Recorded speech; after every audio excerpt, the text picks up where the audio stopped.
Assalamualaikum warahmatullahi wabarakatuh. Innal hamdalillah na'buduhu wa nasta'inuhu wa nastaghfiruh wa na'udzu billahi min syururi anfusina wa min sayyiati a'malina may yahdihillahu fala mudilla lahu wa may yudlil fala hadiyalah. Asyhadu an la ilaha illallah wa asyhadu anna Muhammadar Rasulullah. Rabbi shrah li sadri wa yassir li amri wa hlul 'uqdatam min lisani yafqahu qawli. Amma ba'd. Baik, di sini saya akan menjelaskan yaitu mengenai tugas ujian tengah semester dengan mata kuliah hadis tarbawi. Dengan tugas kali ini dengan tema hadis Nabi Muhammad SAW mengenai toleransi. Baik, yang pertama hadis tentang toleransi yang berjudul hadis tentang agama itu toleran. Kitab Al-Bukhari, kitab tentang iman bab agama itu toleran. A'udzubillahi minasyaitonirrajim. Bismillahirrahmanirrahim. Haddatsana Abdullah haddatsani abi haddatsani Yazid qala ana Muhammad ibnu Ishaq an Daud ibni al-Husain an Ikrimah an Ibni Abbas qala qila li Rasulillah sallallahu alaihi wasallam ayyul adyan ahabbu ilallahi qala al-hadifiyah as-samhah, yang artinya telah menceritakan kepada kami Abdullah, telah menceritakan kepada saya Abi, telah menceritakan kepada saya Yazid, berkata telah mengabarkan kepada kami Muhammad bin Ishaq dari Daud bin Al-Husain dari Ikrimah dari Ibnu Abbas. Ia berkata ditanyakan kepada Rasulullah Sallallahu Alaihi Wasallam, agama manakah yang paling dicintai oleh Allah? Maka beliau bersabda, Al-Hanifiyah As-Samhah. Al-Hanifiyah yaitu yang lurus, dan As-Samhah itu lagi toleran. Kemudian syarah hadis tentang agama itu toleran.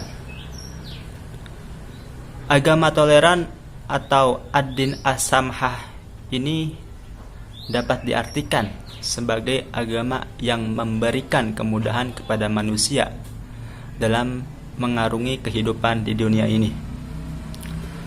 Islam tak hanya memberikan kemudahan dalam masalah hubungan spiritual antar manusia dengan Tuhannya, atau yang biasa disebut dengan hablum minallah, tetapi melainkan juga memberikan kemudahan dalam masalah-masalah sosial yang menyangkut hubungan manusia dengan sesama, atau hablum minan nas. Allah Subhanahu wa taala menghilangkan kesulitan-kesulitan seperti yang dibebankan kepada umat-umat terdahulu. Dalam perihal cara taubat misalnya, umat terdahulu itu melakukan tirokat taubat kepada Tuhannya dengan cara bunuh diri. Sedangkan taubat umat Islam dengan zaman sekarang hanya dengan meninggalkan perbuatan dosa dan menyesalinya itu, serta bertekad untuk tidak mengulangi lagi. Selanjutnya,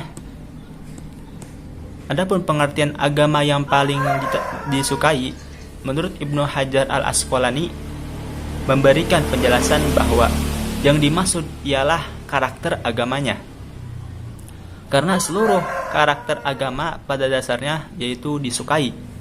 Akan tetapi yang disukai oleh Allah Subhanahu wa taala adalah yang paling mudah.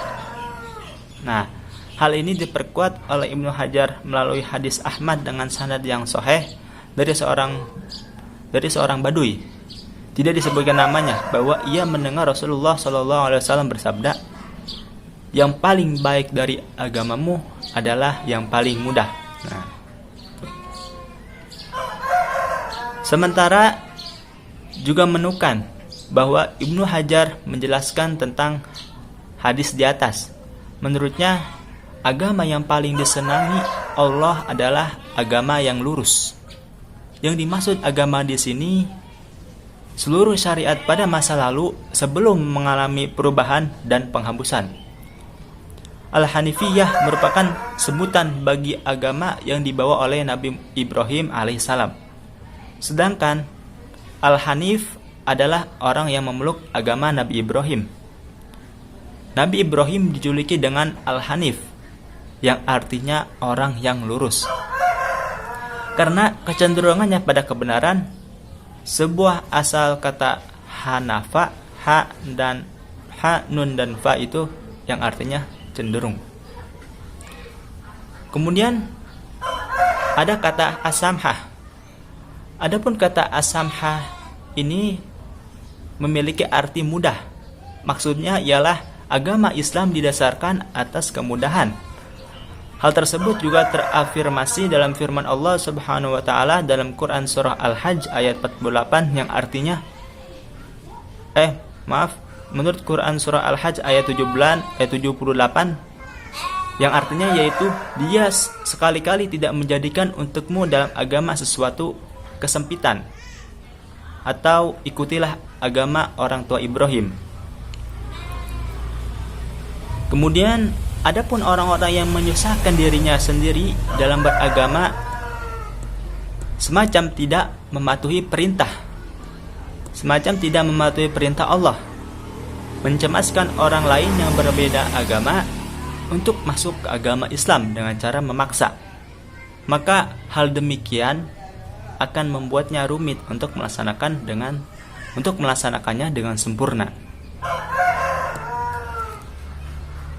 Dari beberapa kesimpulan hadis yang tadi sudah saya jelaskan dan saya sudah bacakan beserta artinya, bahwasanya maka kandungan hadis tentang toleransi umat Islam dalam perspektif hadis, sebuah kajian hadis tematik, yakni dengan jalan mengumpulkan hadis, dapat digeneralisasikan bahwa Nabi Muhammad SAW dalam berbagai persoalan dan situasi menunjukkan sikap toleran, menjaga keharmonisan antar umat beragama. Dengan demikian akan tercipta perdamaian. Nah, itulah mengenai syarah dari hadis yang sudah saya bacakan beserta artinya. Kemudian selanjutnya saya akan membacakan atau menjelaskan tentang hikmah-hikmah yang dapat diambil dari hadis yang sudah saya bacakan tadi. Hikmah hadis yang sudah saya bacakan tadi, yang pertama yaitu tidak membeda-bedakan atau mendiskriminasi teman yang berbeda keyakinan. Ya, artinya apabila kita mempunyai teman, artinya kita tidak boleh mendiskriminasikan atau tidak boleh mengolok-olok bahwa agama dengan teman kita itu berbeda. Itu tidak boleh. Kemudian yang kedua, tidak memaksakan orang lain dalam hal keyakinan atau agama. Apabila teman kita ingin masuk ke agama Islam, ajaklah itu. Artinya jangan sampai teman kita ini Jangan sampai teman kita ini kalau kita jangan ikut memaksa gitu. Maka artinya jangan dipaksakan dalam hal keyakinan atau beragama. Selanjutnya yang ketiga, tidak mengganggu orang lain yang berbeda keyakinan ketika mereka beribadah. Nah, artinya jikalau kita beribadah, apabila teman kita itu beribadah, jangan diganggu. Sebaliknya, apabila kita beribadah, teman kita juga jangan diganggu. Maka artinya kita ini harus toleran. Selanjutnya, yang terakhir,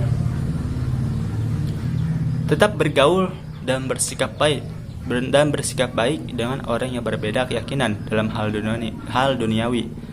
Ya, artinya kita sama teman kita yang berbeda keyakinan tentunya harus bersikap baik. Jangan ada pertentangan atau perselisihan di antara agama yang berbeda gitu. Itulah yang dapat saya sampaikan pada materi atau penjelasan dari tugas ujian tengah semester ini mengenai hadis terbawi dengan judul toleransi. Mudah-mudahan bermanfaat bagi kita semua. Apabila ada perkataan atau kesalahan yang kurang mengenakan, mohon dimaafkan. Akhirul kalam, ihdinas siratal mustaqim, wallahu muwaffiq ila aqwamit thoriq. Wassalamualaikum warahmatullahi wabarakatuh.